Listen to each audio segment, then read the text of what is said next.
Hi, I'm Shannon, owner of Pahrump Early Learning Academy, where we are more than just childcare. Hi, I'm Monique Mitchell with KPVM Television. My children attend Pella and they love it. The curriculum they have is pretty amazing, and my children learn what they need at their level. Not only are the children learning, they're having fun, and that's what matters. I like Pella. They help you with your homework, and it's fun. Give us a call today to tour our facility at 751-5335. News 46 is brought to you by Comfort Hospice Care, where we give our patients and their loved ones peace of mind, knowing we provide the highest quality of care 24 hours a day, 7 days a week. For more information, call 751-0349. Tonight on News 46, an armed robbery suspect is captured. Beatty celebrates its 110th birthday, and early voting turnout numbers are in. News 46 starts now. You're watching KPVM News 46 with Deanna O'Donnell.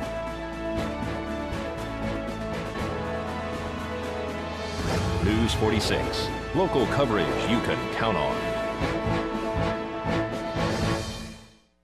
Good evening. It's Monday, November 3rd, 2014. I'm Deanna O'Donnell for News 46. It appears that armed robbery suspect Donald McFadden has been taken into custody. A local resident was the first to notify KPVM-TV that McFadden was arrested in their neighborhood on Saturday. The details are extremely sketchy at this point. A couple other officials have confirmed the arrest. McFadden, who had a nationwide warrant for his arrest, was allegedly captured at what is being called a meth house. He was wanted in connection with the armed robbery that took place at KFC on Highway 372 October 12th. 3 others, including McFadden's girlfriend Stacey Ann Johnson, have been arrested in this case. We'll keep you posted. One man who reportedly is a Marine was seriously injured Saturday afternoon in a single-vehicle motorcycle accident. This accident report is brought to you by Half Price Lawyers, located on the corner of Mason and 160. Call 775-400-0000. Pahrump Valley Fire and Rescue, Nye County Sheriff's deputies, Nevada Highway Patrol, and Mercy Air all arrived on scene to a single-vehicle motorcycle accident on Highway 160 near Crystal, Nevada. According to witnesses, the Harley-Davidson motorcycle wobbled before the male rider lost control of the bike and it crashed. Mercy Air landed on scene for the rider, who was transported to UMC Trauma Center with numerous injuries as a result of this accident. The cause of the accident is unknown at this time. However, one witness did say that they believe that the tires were incorrectly put on the bike. Nevada Highway Patrol is investigating. This is Deanna O'Donnell for News 46. And 2 vehicles collided at the intersection of Gamebird and Homestead. A 2-vehicle non-injury accident occurred on Saturday night on Gamebird and Homestead Road. Traffic was blocked in all directions while Nye County Sheriff's deputies investigated the cause of this accident. Pahrump Valley Fire and Rescue arrived on scene. All declined to be transported to local medical facilities. This is Deanna O'Donnell for News 46. And the town of Beatty partied all weekend long to celebrate the annual Beatty Days Festival. Beatty celebrated their 110th birthday this past weekend during their Beatty Days event, which was held October 31st through November 2nd in Cottonwood Park. The event was a fun-filled weekend that held entertainment for both young and old, starting at noon on Friday and ending Sunday at 3 p.m. They also had a parade Saturday morning down Main Street. Returning back this year due to popular demand was the Folco Family Band from Los Angeles, Maria Anderson and her Southern Night Band.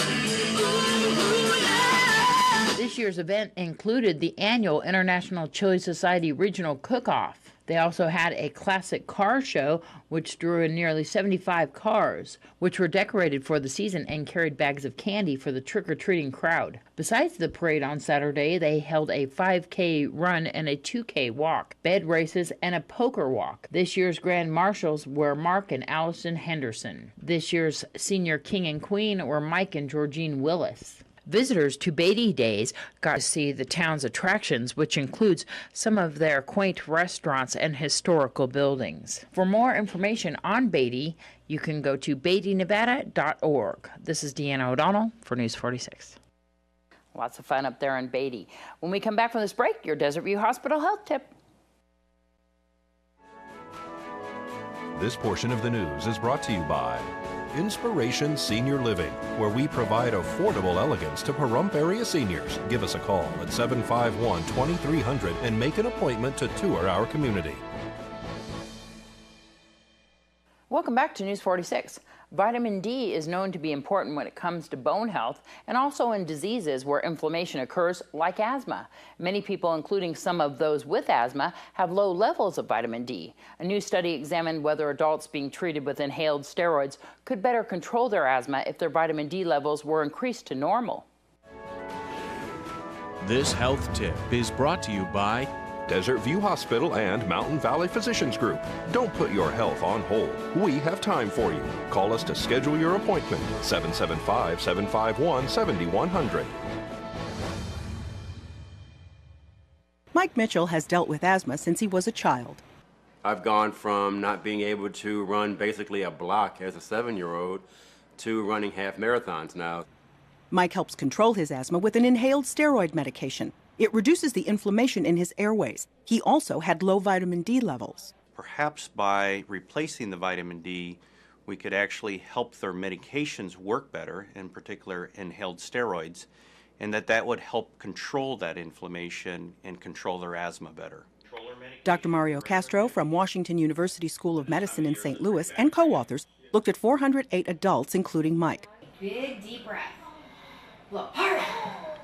They all had symptomatic asthma requiring inhaled steroids along with low vitamin D levels. Half the participants were given high-dose vitamin D supplements for a total of 28 weeks. The other half were given a placebo. There was no effect on asthma control, and this was whether or not we looked at asthma exacerbations or their symptoms or their control of their asthma. All those things were not affected by replacing their vitamin D. Replacing vitamin D is not indicated in patients with asthma, even when their vitamin D levels are low. For Mike, his asthma isn't holding him back. I am living very well with the disease. At this point in my life, it's very controlled. And I am looking forward to actually running in a full marathon this fall. Catherine Dolph, The JAMA Report. Thanks, Catherine. Study participants did not have any adverse events associated with taking the vitamin D. Nevada's 2-week early voting period ended with 23,000 more Republicans than Democrats casting ballots, and political analysts say that will provide a boost to GOP candidates in Tuesday's election. The Secretary of State's office says that 136,723 Republicans had voted as of Friday's early voting deadline, compared with 113,480 Democrats, giving the GOP a 7 percentage point edge. The 2014 general election turnout report for Nye County shows 6,324 people showed up to the polls to vote for early voting, which ran from October 18th to October 31st. 204 voters were from mailing precincts. 726 voters sent in absentee ballots. The total results per party during early voting is a total of 3,752 Republicans voted, 2,035 Democrats, and 1,467 voters from other political parties, for a total of 7,254 ballots cast during early voting. The polls open tomorrow morning at 7 a.m. and close at 7 p.m. There are 2 polling places in Pahrump, the Bob Roode Community Center at the corner of Highway 160 and Basin Avenue, and the old gym at Pahrump Valley High School's former 9th grade academy on the corner of Calvada Boulevard and Mount Charleston. KPVM-TV will be having live election results beginning here at 7 p.m. And if you're listening on our country station, 95.9 KACE, you still have time to hook up our 4 free digital channels by calling us here, 727-9400. You can call Vern at extension 203 and speak to him to find out how you can rescan your television. Even if you have satellite TV, you can still get KPVM TV on your television. Please call us here, 727-9400, extension 203. You can even call Rod's TV, 727-9395. And Friday, kids throughout the valley enjoyed dressing up and trick-or-treating.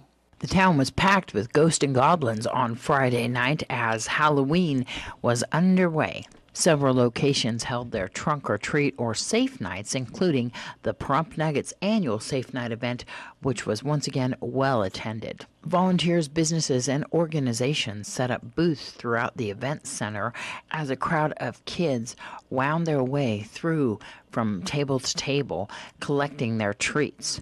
At the end was an option to go through the haunted house or not. If you would like to bypass it, they gave you the option of going out one door, but most decided to go through the haunted house, courtesy of Ski Senski and the Nye County Sheriff's Office. At Phantom Fireworks was the annual Trunk or Treat event, as well as Bob Roode Community Center had a Halloween Spooktacular, which was put on by the Pahrump Youth Advisory Board. Most kids decided to go the traditional route and go door to door. Of course, the winery, Artesia, and Mountain Falls were popular locations for the kids to go trick-or-treating. Search and Rescue helped out on Winery Road, like they do every year, with traffic control. We hope everyone had a happy Halloween. There was no reported incidents, and that's always good news. This is Deanna O'Donnell for News 46. More news after the break.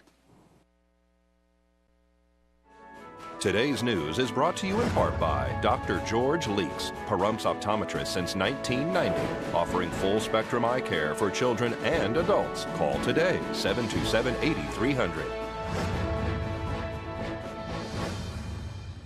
A Nevada man who ran unsuccessfully on forward-looking platforms in 9 government races between 1978 and 1992 has died. 71-year-old Paul Holder died of heart failure October 25th in his Pahrump home. Holder ran for governor unsuccessfully in 1978 with aims to decriminalize marijuana, beginning with his race for governor beyond his most recent campaign for Nye County Commissioner in 2012 and until his death. Holder worked diligently to help reform marijuana laws. Today, the Division of Public and Behavioral Health notified medical marijuana establishment applicants of the results of the division's rigorous evaluation process to determine provisional certification to operate a medical marijuana cultivation, dispensary, laboratory, or production establishment. Those who receive a provisional certification from the state have 18 months to comply with all applicable local government requirements and receive a business license to operate the establishment. 29-year-old Brittany Maynard, who said she had terminal brain cancer, took medication to end her life under Oregon's Death with Dignity Act.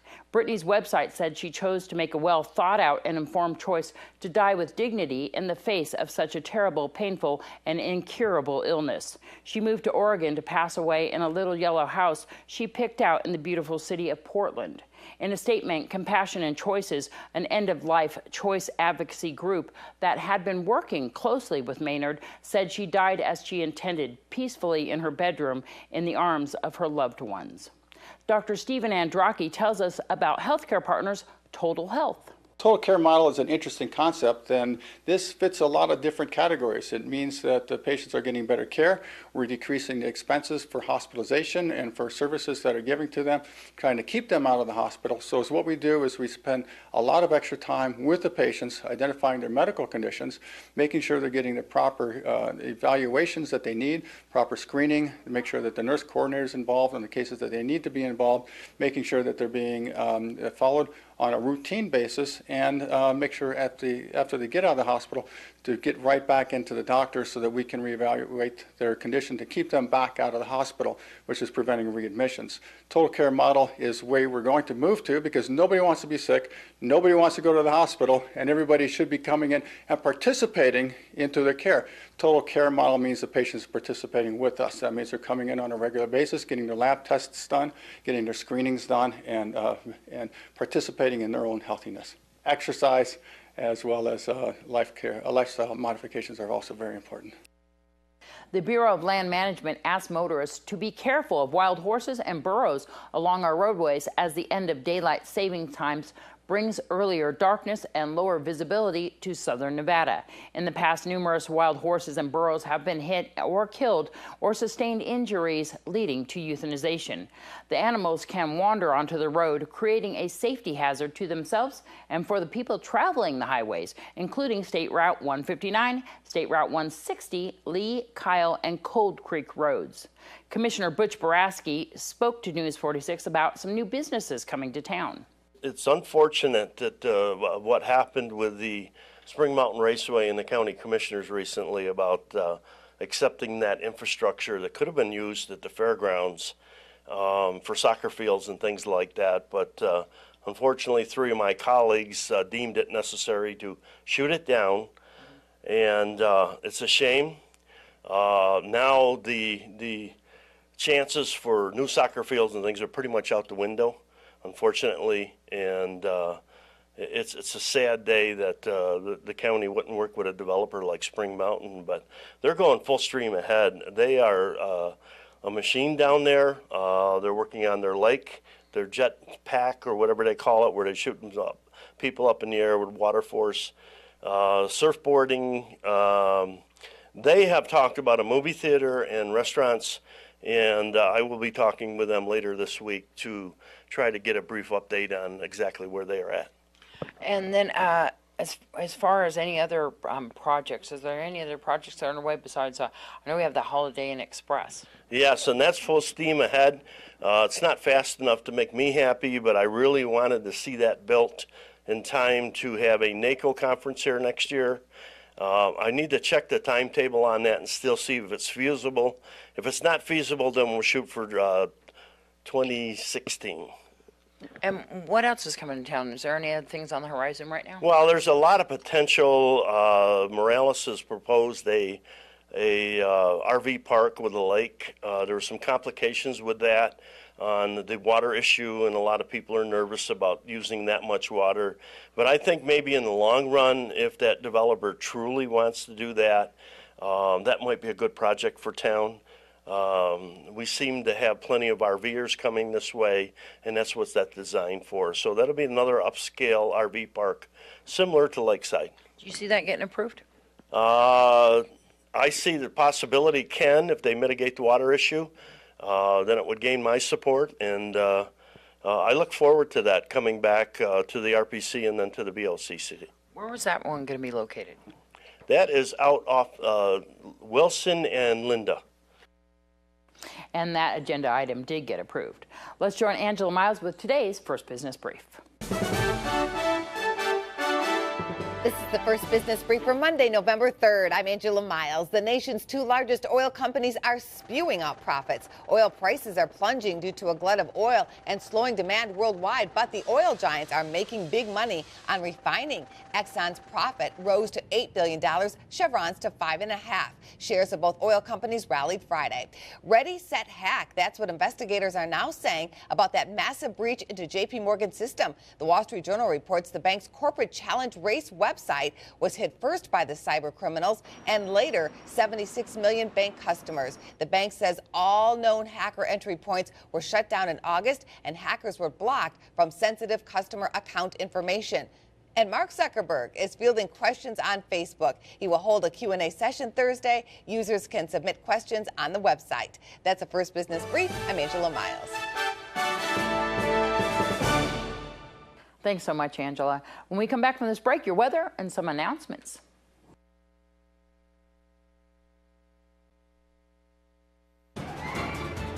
News 46 weather is brought to you by your local dairy farmers.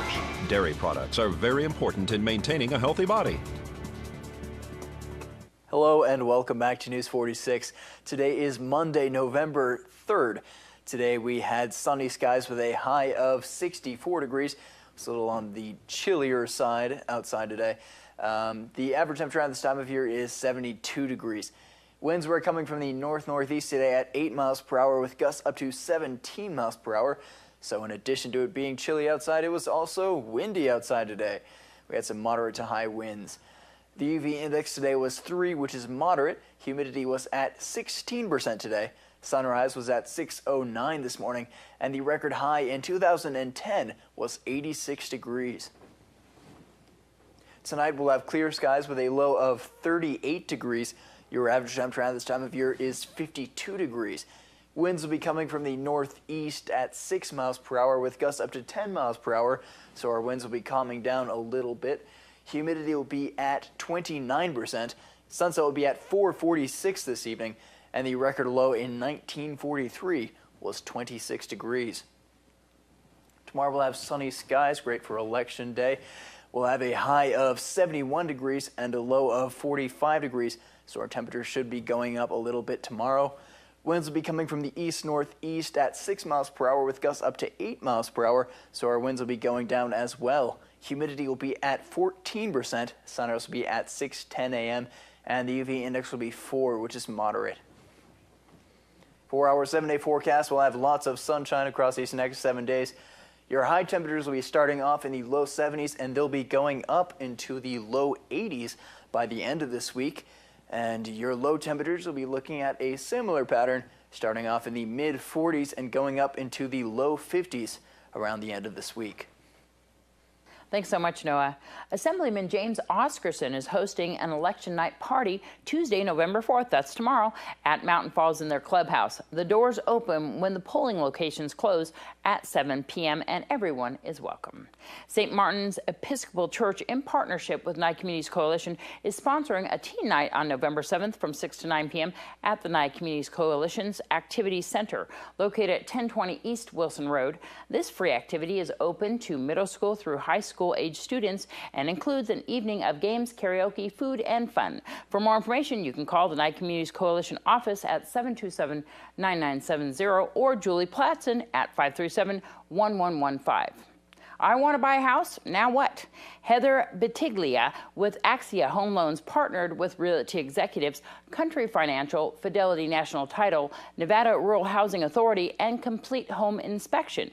They're extending an invitation to Pahrump residents who would like to acquire knowledge on how to purchase a home and the process involved. November 8th from 1 to 4 p.m. at the Pahrump Community Library. Please RSVP to Heather at 702-491-3566. That's 702-491-3566, as seating is limited. And that's going to do it for this edition of News 46. We want to wish all the candidates luck tomorrow on Election Day and get out there to the polls and vote. And of course, we're extending an invitation to all the candidates tomorrow night for our live broadcast. Just coming up to KPVM and we'll put you on the air. Well, we'll see everybody tomorrow night, and howdy to everybody out there on 95.9 KACE. Good night.